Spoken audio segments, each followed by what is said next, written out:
Sir Jagadish Shettar ವಾಪಸ್ ಬಿಜೆಪಿಗೆ ಹೋಗಿರೋದು ನಮಗೆ ಸಂತೋಷ ತಂದಿದೆ ಅಂತ ಹೇಳಿದ್ರು.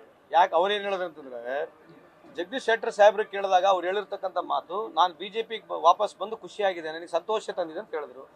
ಅದು ಪ್ರಕ್ರಿಯೆವಾಗಿ ನಾವು ಹೇಳಿದ್ವಿ, ಅವ್ರು ನಮ್ಮ ಕಾಂಗ್ರೆಸ್ ಬಿಟ್ಟು ಹೋದ್ರು ನಮಗೂ ಸಂತೋಷ ತಂದಿದೆ ಅಂತ ಹೇಳಿದ್ವಿ. ಅದಕ್ಕೆ when he is happy going to BJP, why should not I be happy when he has gone to BJP?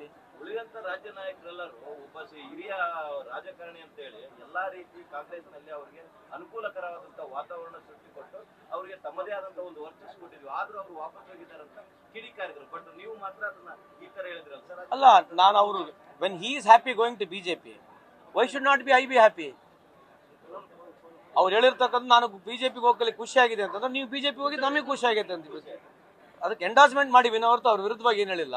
ಆಮೇಲೆ ಈ ಪೊಲಿಟಿಕ್ಸ್ ಹಿಂಗೆ ಇರೋದು, ಇಲ್ಲಿದ್ದಾಗ ಒಂದು ಮಾತನಾಡೋದು, ಅಲ್ಲಿರೋ ಒಂದು ಮಾತನಾಡೋದು ಏನು ಹೊಸದಲ್ಲ.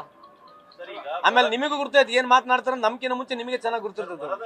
ಅಮಿತ್ ಶಾ ಅವರು ರಾಜ್ಯಕ್ಕೆ ಬರಲಿಲ್ಲ, ಈಗ ಮತ್ತೆ ಮೈಸೂರು ಭಾಗದಲ್ಲಿ ಬಂದಿಲ್ಲ. ಇದ್ರ ಬಗ್ಗೆ ತಾವೇನು ಏನು ಹೇಳ್ಬೇಕು ಸರ್? ಈಗ ಹೇಳಿ, ಅದೇ ನಮ್ಮ ಕಾಲದಲ್ಲಿ ಆಗಿದ್ರೆ ನಾವು ಮಾಡಿದ್ರೆ ಅದ್ರ ಡಿಬೇಟ್ಗಳೇ ಬೇರೆ ಆಗ್ಬಿಡುತ್ತೆ. Problem is today I only request Amit Shah ji and as well as Modi ji, please give us equal opportunity. ನಮಗೆ ಟೈಮ್ ಸ್ಪೇಸ್ ಕೊಟ್ಟರೆ ನಾವು ಜನರಿಗೆ ರೀಚ್ ಆಗ್ಬೋದು. ಈಗ ಇನ್ನೂ 3 ತಿಂಗಳ ಟೈಮ್ ಸ್ಪೇಸಸ್ ಸಿಗಲ್ಲ ಅಂತ ನಮ್ಮ ವಾದ.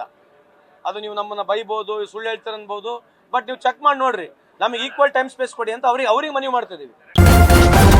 ನ್ಯೂಸ್ ಫಸ್ಟ್, ನಿರ್ಭೀತಿಯಿಂದ ನಿಮ್ಮ ಪರವಾಗಿ.